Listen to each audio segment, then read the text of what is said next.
As per the report, National Post reports that 20,000 plus Indian international students, they failed to register in their colleges after arriving in Canada. The Canadians raised concern of fraud. What happened to them? Whether they crossed over to US or are they still here in Canada? Because many of the colleges, their application of the asylum seeker is very high.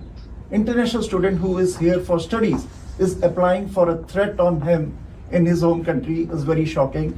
Then same-sex marriages applications are very high in males and females. Those trends are going on. So these are the shocking trends.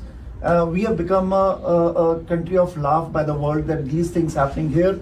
Our reputation has gone down as a Canada. So who takes that responsibility of this mess, and where are those 20,000 plus students? It's that number that you're quoting is a bit of a trailing indicator, but it is one of the reasons why we made a number of these policy adjustments and clamped down on the system in general, and ready to do more. But I've done two waves of clampdowns in the last little while. We've seen results where it has prevented a large number of instances of fraud. Verification letters are very important. There's a lot of responsibility, frankly, on the universities that are welcoming people to take responsibility for these people that are paying exorbitant fees just to show up in Canada.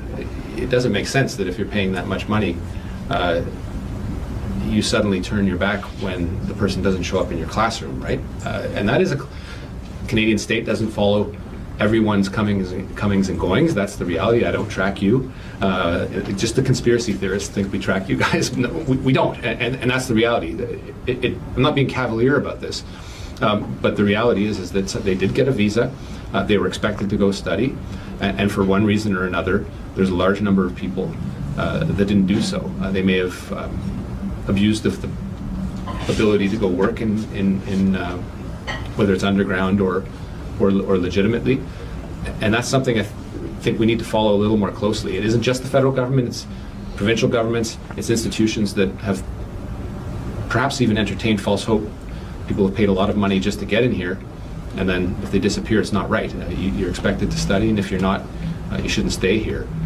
That's why some of the clampdown has been so important, to make sure that we are actually getting in legitimate students into this country, and I think we've seen that largely. I'm prepared to do more if need be, if I see this trend continuing. My sense is that it has dropped.